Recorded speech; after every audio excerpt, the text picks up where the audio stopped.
I'm Meghna Sridhar, and I'm a senior associate at 𝗂𝗂 As lawyers representing survivors of sexual abuse in civil lawsuits, we're often asked what's the difference between a criminal and a civil case.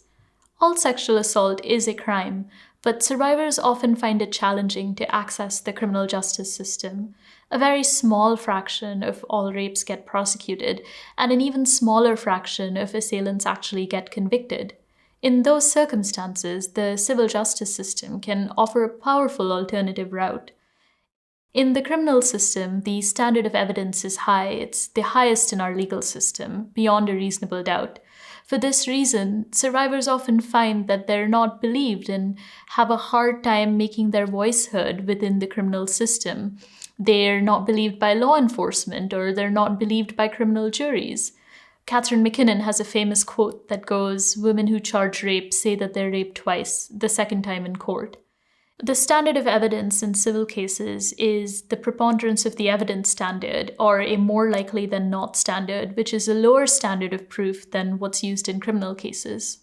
In the civil system, criminal sanctions are not available, and so an assailant who's found guilty won't face jail time. But what is available are financial reparations.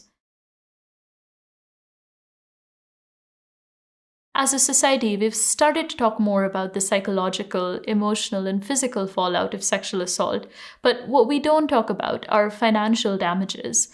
Oftentimes, we see survivors of abuse being financially harmed by what they've gone through, either because they've had to drop out of education or switch jobs, lose out on professional opportunities because of a sexually hostile environment at work, or in the context of religious abuse, these are people who have lost their communities and lost years of their life due to sustained trauma. Money can't undo the harm that's been done, but what it can do is provide support to a survivor of assault to move on with their lives and access the support that they need. Money, for example, can fund access to therapy. It can fund a return to education if a survivor's educational experience has been disrupted due to assault. It can fund a career change, or it can even fund taking time off work if that's what a survivor needs in order to heal and move on with their lives. The civil system also has the benefit of allowing survivors to hold not just their assailants to account, but also an organization that may have perpetrated, facilitated, or enabled the abuse. The criminal system is a relationship between the state and the defendant, the person who's been accused of assault. But a lot of our clients are betrayed not just by the assailant, but by the larger organization that allowed the abuse to happen. We have clients who are university students, for example, who feel betrayed by their institutions that didn't intervene or didn't investigate their assaults properly. We have clients who've been pushed out of workplaces where they've dedicated years of their lives due to a sexually hostile environment. We have clients who belong to religious institutions where they've been betrayed by spiritual leaders and, as a result, have lost both their faith and their communities.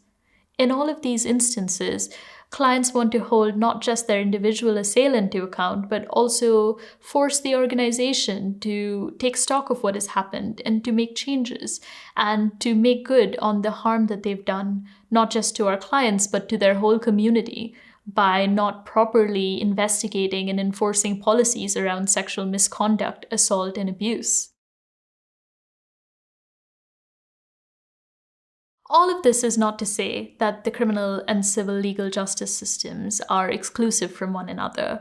A survivor is free to pursue all paths to justice in order to hold their assailant to account.